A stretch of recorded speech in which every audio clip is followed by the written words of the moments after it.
Well, look who it is. Someone let the lion out of the cage. What up, chump? What up, chump? All right. Oh, man, you know me, man. Just coming in just to tame what? some lions, you know. To what? To tame some lions. You To know what I do, man. All right, chump. You talking that stuff right now. All right. I'm about to go grab my stuff right now, man, and show you what's up, man. I mean, you know how I used to do it back in the day. You talking. So the true story behind the first time I met Steve, this is how it really went. I never seen Steve Burks before ever in my life until I lost my first fight and I needed to find a new gym. Now, one of the scariest things to do is join a gym, no matter what kind of gym it is. So I walked into this gym by myself. Now, I did have a mohawk, but it was clean. It was my normal color. I walked in with regular shorts and I saw this short looking funny dude and I just didn't like him from the beginning of it. And from that point on, I just wanted to fight him and I just didn't like him, you know? He just had this funny smirk on his face. What you doing here? Man, just coming here just, you know, to beat the brakes out somebody, you know what I'm saying? Okay. You feel me, big dog? You can have all you want. No love here, bro. Okay. All right, bro. All right.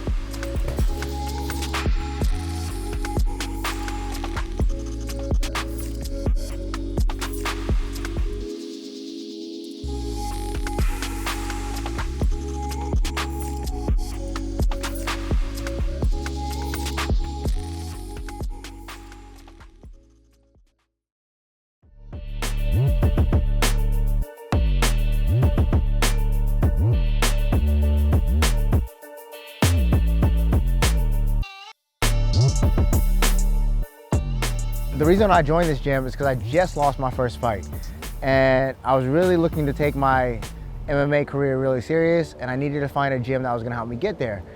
I heard about this gym, I had met the owner at the fight, and I wanted to go in there, one, find someone that could help me get to the UFC, and once I walked in there, prove like that I was here for real, that I was a real serious fighter. Okay, chump. That boy, that's still quick. You a lot faster than that, bro. I thought we was playing. Okay.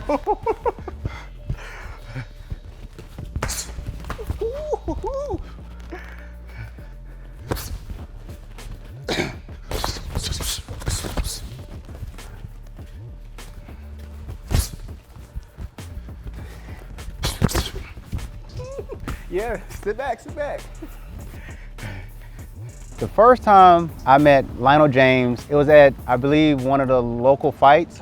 One of my training partners was actually fighting, and the first time I seen Lionel, I seen him walking out, getting ready to fight, and this guy had some short shorts on, almost thong-like shorts, going into a fight with a mohawk, and I'm pretty sure it was dyed either pink or green. And back in those days, if in the martial arts world, if you had a mohawk and it was dyed on top of that, he was looked at as that guy, and you never want to be that guy. So when I seen on the first thing I ever said, I looked at my coach and said, I want to punch that dude in the face. Oh, dropping the hinge. Ooh, I almost got through. Ooh, I almost. That's nice. I'm coming for you. That's nice. Where you?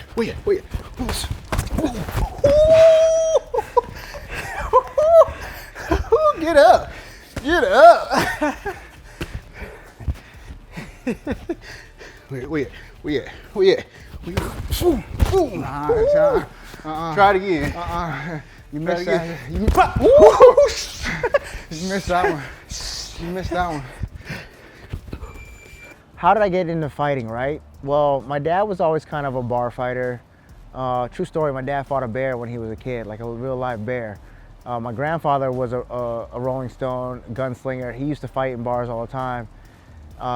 And the way I got into it is that one of my assignments was in South Korea. I had just dropped out of college and I was looking for something to stay competitive. So I joined like the boxing team. And next thing I know, I'm boxing. I did my first boxing match, I won it. Next thing I know, I'm getting shipped off back to Panama City. I'm looking for some way to kind of stay competitive. MMA is really big. This is probably 2006, 2007. It's just kind of on the rise. I decided to like give it a shot. Come to find out, I'm kind of good at this stuff. And I tried to see where I could take it. I sold everything that I had and jumped into this MMA world, trying to chase what everybody else is chasing in this world, and that was UFC dreams. Best out of 3. Let's go. Winner buys gas. Got you. And bait. I got you. All right. Chump change for All ball. right. We'll take this chump whooping, all right? Nah, son. Ooh, teach you something just like I'm doing tomorrow, bro. Taught you everything you know. Nah, that's a lie. Just like fishing. Ooh, again? Again? So now I got this guy standing across from me, and the first thing I actually thought was, man, this guy got some big legs. I cannot let him kick me with those legs. And so we came out and we touched gloves, and then from there, I just pretty much, to sum it up, I just beat the brakes off of him. He had no wrestling, he was a boxer, so I just took him down, past his guard, no jiu-jitsu game at all. I put him in a certain position. Once you pass somebody's guard, I put him in a crucifix, and I had him locked down, and I was just aiming for that mohawk. I was like, if you don't want to shave this mohawk, I'm gonna shave it for you. And I went to work. The bell rung, and then from there, after I established my dominance, we actually became good friends. And that's how I met Lionel James.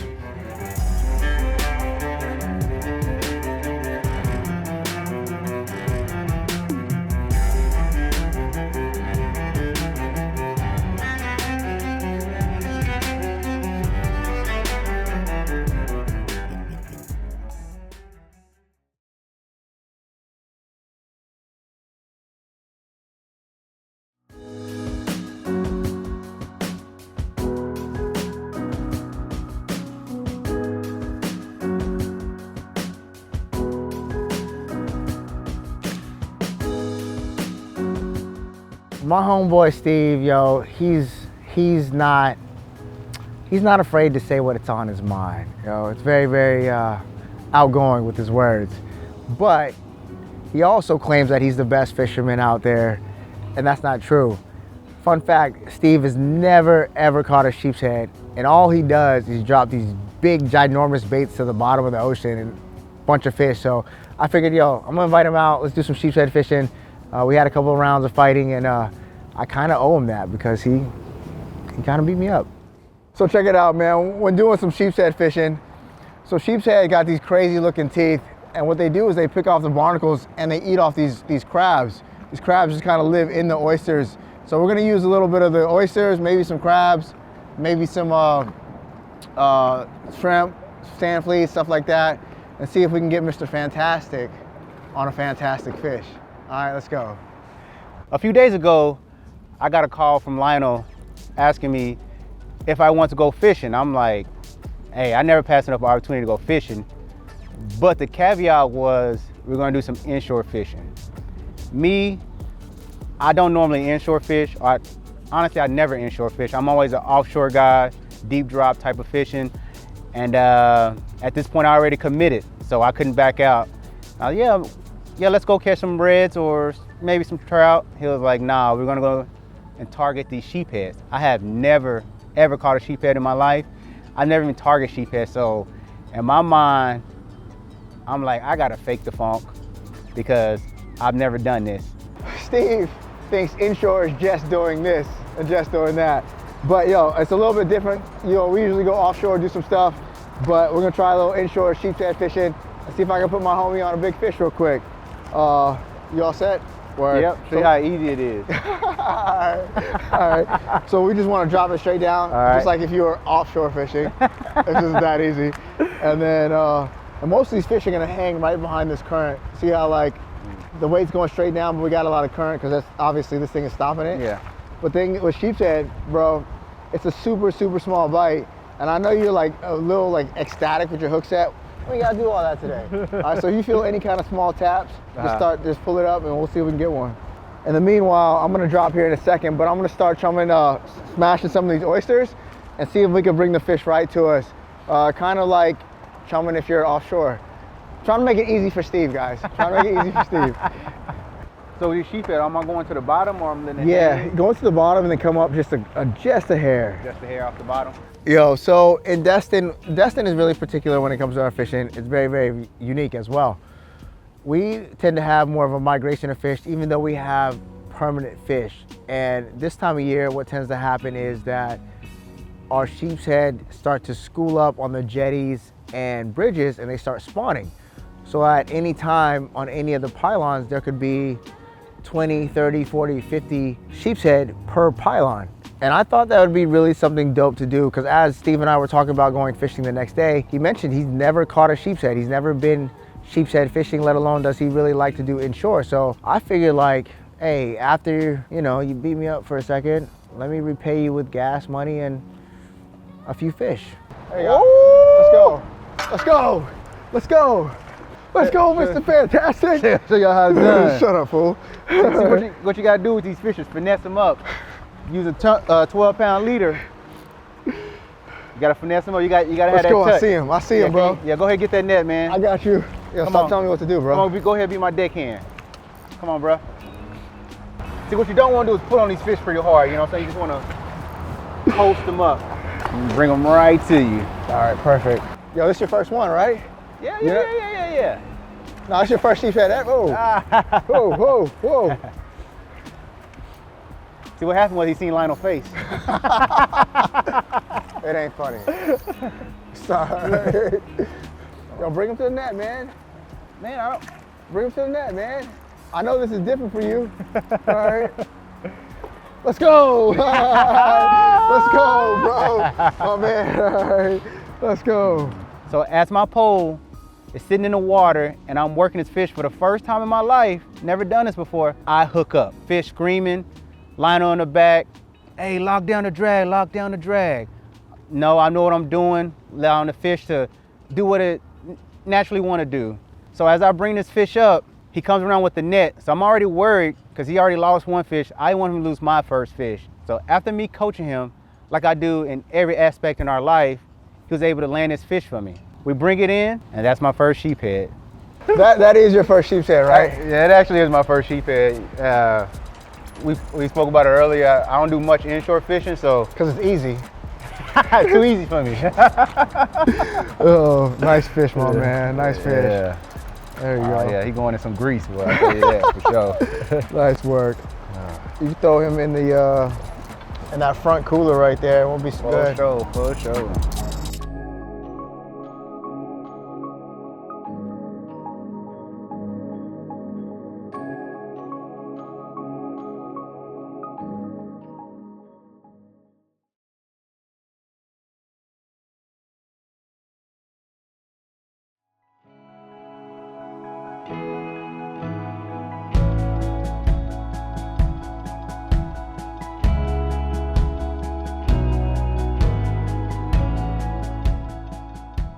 With the sheephead, what's the best time of the year to Truthfully, on I think this time of year, where it's the beginning of March, after that first or second full moon, they start to gather up here or those jetties and they're breeding.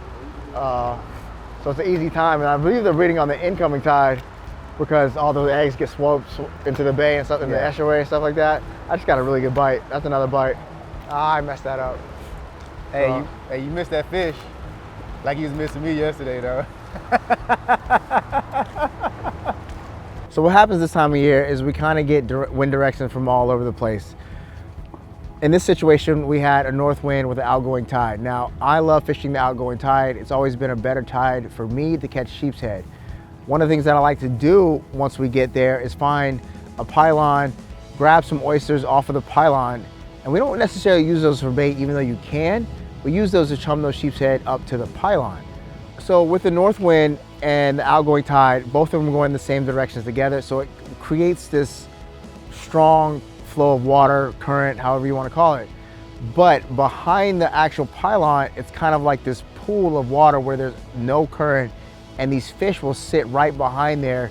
One, for protection. Two, waiting to ambush anything that is scraped off the pylon or other baits flowing into the current. Oh, dang it, yo. Let's go. Come on, bro. See, offshore fishing, it wouldn't be this easy, you know? But the skills that I developed Through his best friend, all right, who taught him very well, all right? you know, with the light lead, this is a pretty good sized fish. Yeah. So I gotta convince him to come up, you know? Commence it, all right. Very lightly though, you know? All right. Gotta be very smooth with it. I see him. Look at that. Ooh, look at that one. Yeah, I'm gonna. Yeah, I'm gonna take a couple step backs. We're good. There you go. Let's go. Look at that, man. Let's go, two bro. for two, man. 2 for 2, man. My man, yo. Like, look like I've done this before. No. The way I got into fishing was, of course, with my dad. We used to wake up early in the morning, go get a couple earthworms and some minnows, and just go out to the local lake and the local ponds, and we would catch, you know, catfish, brim, crappie was our favorite fish to catch, and from the age of 3, I've been hooked on fishing ever since. I got him. Let's see. Oh, Let's see. Let's see. Let's see. Let's see. Let's see. Let's see. Let's see. Got him. Let's go. You go. You got a spade fish, bro.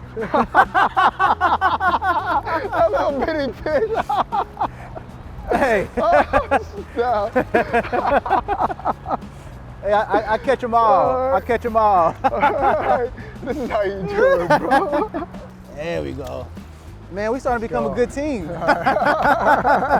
Yo, my man. Thanks for not messing that up for me.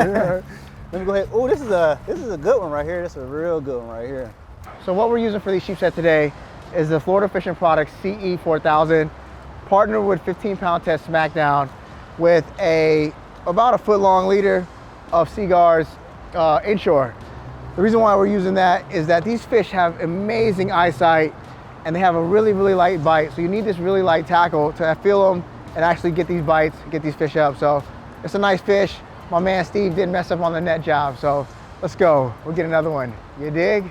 To be honest, all jokes aside, it was actually nice to catch up with Lionel in the gym and for him to take me out fishing. And I actually did learn a thing or two. Like I said, I'm not an inshore guy, so it's actually cool to finally learn something from him. Between our busy schedules with me and my work, with my family and all my pets, and Lionel with all his 100 jobs, it's really, really nice for us to catch up and hang out and just kick it like back in the day. But after this, I'm thinking y'all might see a little bit more of me. Oh, pressure's oh. Let's go. Oh, he stuck him. Oh. Let's go. Let's go. Oh, got him. Let's go. Let's go. Yes, sir. Come on now. Yo. So I've known my man for so long, man. This is the dopest thing ever, yo. Oh, man. All right, so we got to do a double time. Yeah, let me give me the net. You want to do this? And yeah, bro, you mess it up. Yours You gonna mess it up, man. Man, no, man. Bro, you gonna mess it up, man. Bro, You know what I'm saying? you don't know what you're doing. I got to treat you sometimes, you know? I appreciate it, but you don't know what you're doing, man. Yo, your back okay? Yeah. You bend over that far? Yeah. Just don't get your fish tangled over my fish. All right, let's go. Let's go. Get it, bro. All right, yo. Listen. Yours is bigger. You got me yesterday. You got me today. So I owe you some gas money. All right, we're gonna get these guys taken back, cleaned up, and go have a drink, bro. Hey, I'm down with that. I appreciate you, my man. I appreciate you. We can have a fantastic time. No, this was a great lion's tail. All right. Can you de-hook this one for me too? No, absolutely not. Look at that. That bad boy's barely hooked too, boy. Ooh. I'll even get the boat for you after you. All right. Hey, you gotta take care of King, you know? Shut up, fool. All right, you've been pushing it too far, man. All right. You know, if you got good friends, keep them close to heart. Steve and I, we live minutes away. However, we don't really get to see each other that much. But the thing about really good friends is they understand what you're doing, what you're chasing, and then they're always there for you. I might not have seen Steve for 2 or 3 months before this time. However, we picked up right where we left off. And if you're watching this and you got a good friend, yo, shoot him a text, ask him to go fishing, ask him to go to the gym. And if you don't do that, do this. Stay solid to yourself, stay 100 in your heart, and I promise you, everything will be all right. You dig? Let's go.